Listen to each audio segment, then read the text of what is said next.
Hello, it's a new day and I'm glad to have you back. Thanks for tuning to this channel. It gives me immense pleasure to have you listen to me and to have you make me feel that I'm doing something worth your while. Please, I'll be pleased if you indeed subscribe to this channel, and if you like this video, please click on it. Just click on like. If you don't like it, click on it and let me also know why by dropping the comments right there. And if you subscribe, also remember to click on the notification bell that whenever there is a new video coming out, you will be one of the first to really know. I am here for you, trust me for that. About this channel, I'll have to say it here, that it's all about you. This channel is not about something metaphysical or religious. But when you hear us talk about things, we're talking about the principles of life, the principles of creation. We need to understand how creation works, how nature works. We are all created or evolved beings. Therefore, what are the principles behind our existence? If we can consciously know about this principle and apply them to our day-to-day living, we will not have to struggle. We will not have to involve ourselves in activities that enslave us. Okay, so today we are continuing from where we stopped yesterday, talking about creation. Today we are looking at the principles, the three key principles of creation. Three key principles of creation. You might see them as the nature of creation, how life really is, how nature is, if you want to look at that, if you want to really see it that way. So we're looking at one, abundance. Two, non-discrimination. Okay, and three, generosity. Abundance, non-discrimination, and generosity. These are the three principles upon which nature functions, upon which life subsists. They are both the characteristics shared by nature and spirit. Now, if you look around you, you will notice that everything that happens in life is abundant. When the rain comes down, it's abundant. When you look at the rivers, you look at the desert, you look at the forest, you see how things just populate. When you are in the right places for things, they are in abundance. When you are in the wrong places for things, they are not in abundance. For instance, you come across sand dunes, massive in the desert, innumerable. It's magnificent. It stretches beyond your eyes and you can travel days. You're just in the midst of sand and dunes, all of that. Try to get trees in the desert, you're going to sweat. Sometimes trying to get water in the desert, oh my God, because you are looking for these things in the wrong places. A lot of us are like that. Okay, abundance is about location. Now, talk about forest. When you get to the forest, you see trees, you see grass. Try and look for sand dunes like you see in the desert. You won't find them. Okay, it is a world of location. If in the right places, the right things are there in abundance. Check out the ocean, the water. See how water is in abundance. It's lavished. Now, this principle is a communication of a principle to all of us. Say, listen, friends, nature does not understand scarcity. Rule number one. Nature only knows abundance. If you locate yourself in the right places, you will find abundance. And this abundance mentality, I've just said it, it is a mentality, it's a mindset. It is that thing that says that I am not afraid that something that I have now will leave me and I will not have it again. There is no loss in nature. There is no loss in life. Everything is available. The only thing is that they can change location, they can change places. Remember one thing, everything is life in life. Everything in life is energy. The sand, the water, the trees, the plant, even your money is energy. Good friends, energy. If you can mentally locate yourself in the frequency where there are good friends, you will have them in abundance. If you locate your frequency where money is, you will have it in abundance. If you locate your frequency where there is great and good health, you will have it in abundance. Life is about location. It's about staying in the appropriate, the right frequency, and you will get abundance in that frequency. There is abundance of negativity, there is abundance of pain, there's abundance of suffering, there's abundance of joy, of peace, of stress. It's just for you to know where the frequencies are, and you tune to them, and you will have them in abundance. You have heard people say that, you see, no matter how hard I try, I just see that I can't change my situation. I want to think positively, but I just can't. Yeah, because you have tuned in to the channel, to the frequency of negativity. There is no way you will not have it in abundance. People say, how come it is the things that I don't like that come to me? Yes, because you have concluded that you don't like this thing and you have visited them with energy. They come to you. See, understand this. Nature does not understand like your language. The language you speak. Nature doesn't speak language. Language is artificial. It's not natural. What nature listens to, what nature can feel is emotion.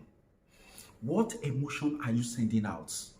When you say you don't like something, you are pouring energy on that thing. And all nature can understand that you are giving it attention and you are giving it your energy. Nature understands that you want more of it. But I have told you before, and I'm going to say it for want of better ways to put it across. Even if I have to sound like a broken record. Whatever you place your attention on will be real in your life.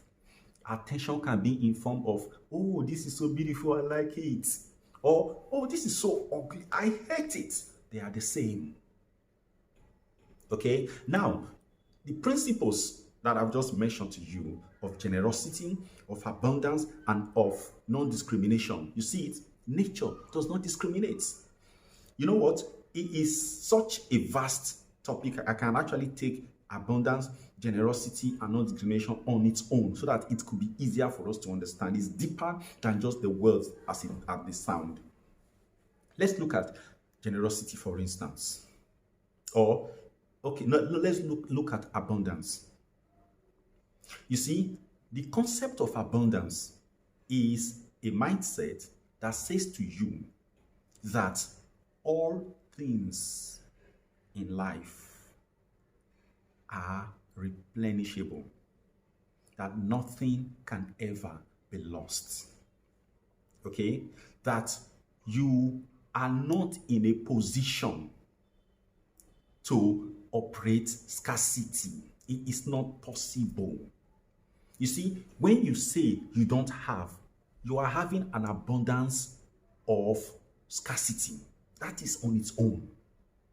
It's a flip of the charts on the other side of it. But you see, abundance is there.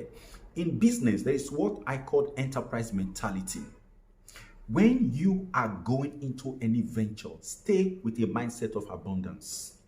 What does that mean? It simply means don't be scared that you might fail. Now, when you begin to approach the business, even if it means relationships, for example, you are a young man or a young lady who sees somebody that you like and you feel, oh, I would love to, like a guy, let me speak from the perspective of a guy. You like this lady and you want to woo and win her. And then you are going with the fear that you might fail, that she might knock you off. Exactly, she will knock you off. Because you are going with the scarcity mentality that you can't get her.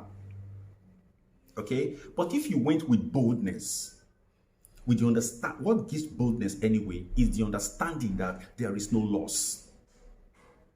That you are not going to lose. Whichever way it comes, it's like saying, I am going for this thing with the best I've got. And I am ready. I am willing and I have resolved to accept the consequence. So you move. Now, when you move having no fear of failure, you become bold. And when you are bold, you emit a sense of confidence, a sense of trustworthiness that will open the lady to you, and she will find everything you say beautiful. And in fact, when you open your mouth, you are going to flow along with her frequency. In the same way in business, all you need to do is to love what you are doing. Fall in love with a business venture. Now, abundance mentality is not a monetary mentality. It is a mentality that says, I want to do what I love. Come what may.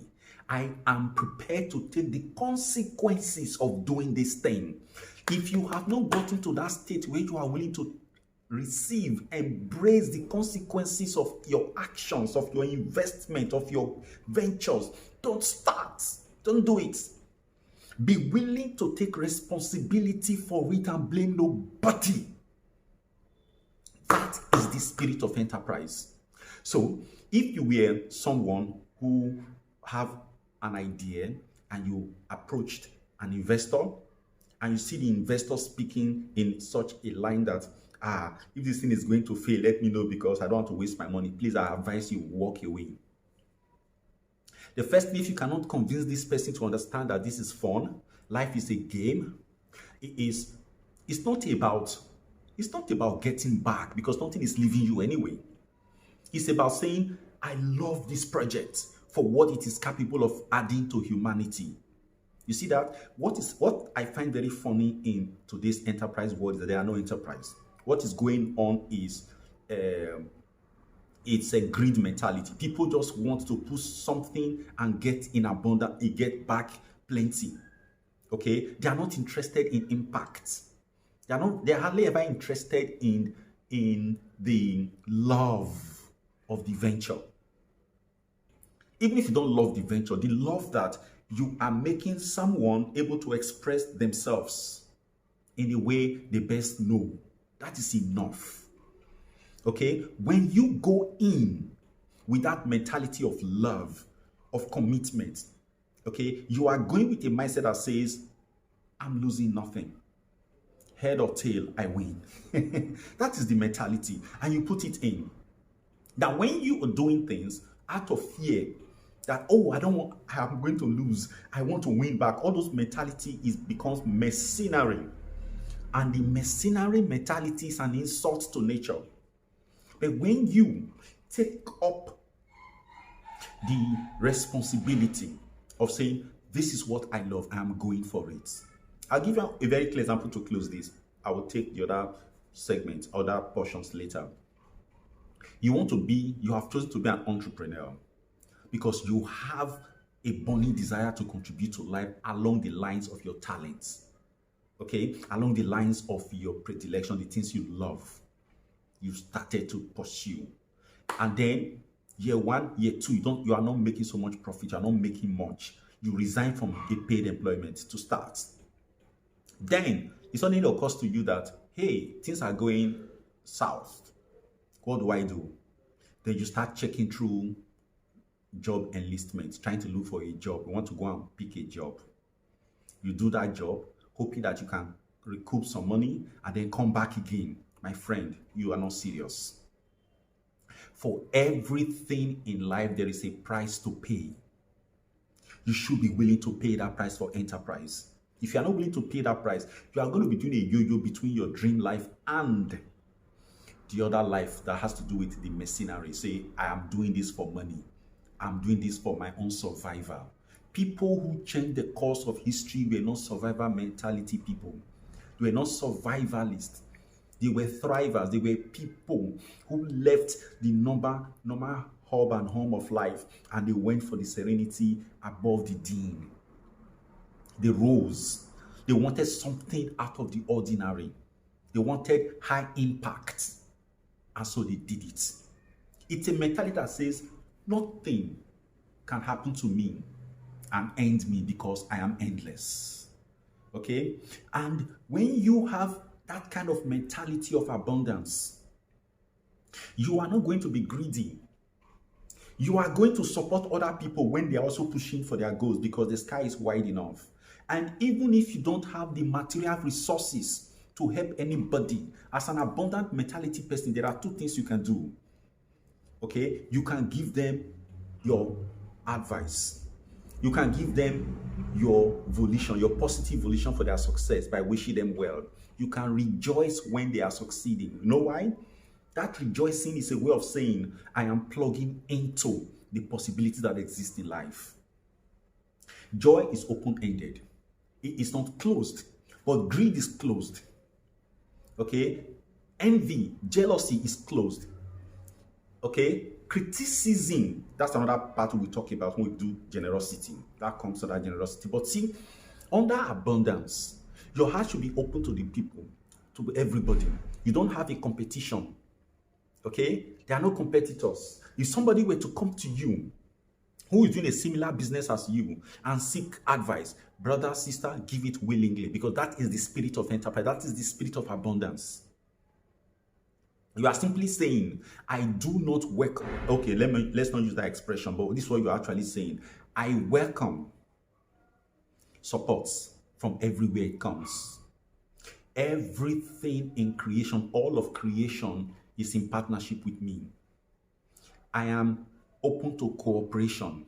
So when you don't have to say it in your mouth.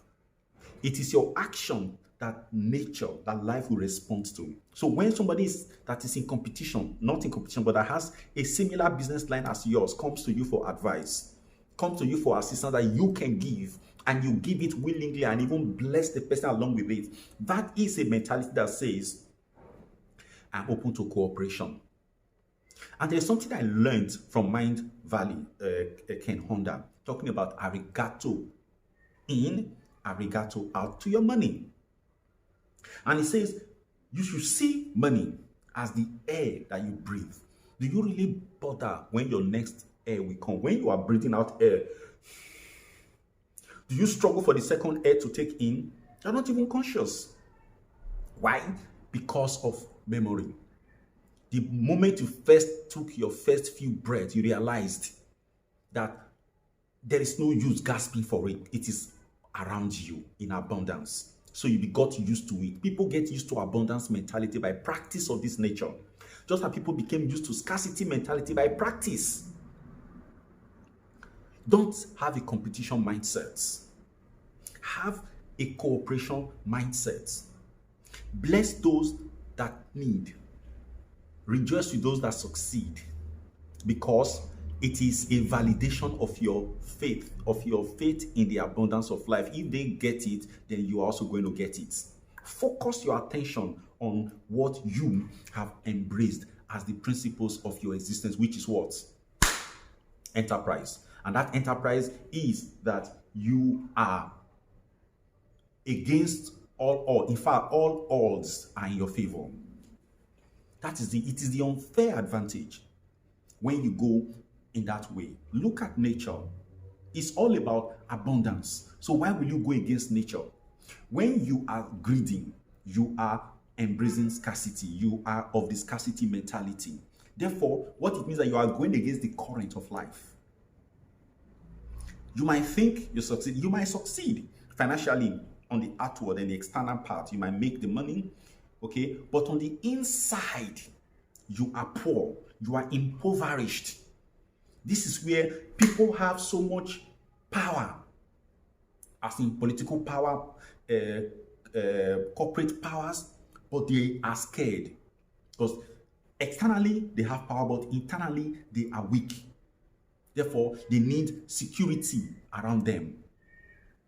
People have so much money physically, but you see, they have that fear of losing it. They don't trust people. When good businesses come to them, they are scared that they are about being duped. And because they cannot trust anybody and they are micromanaging at every point in time, they fall into a state of stress and their health is compromised.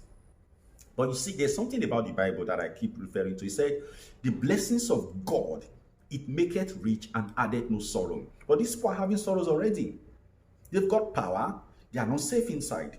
They've got money, they are not rich inside. They are impoverished because they are afraid of losing, because they don't have mentality, the right mentality. That is abundance mentality. I don't want you to be that person. Embrace abundance, and life will smile at you on every turn of the way.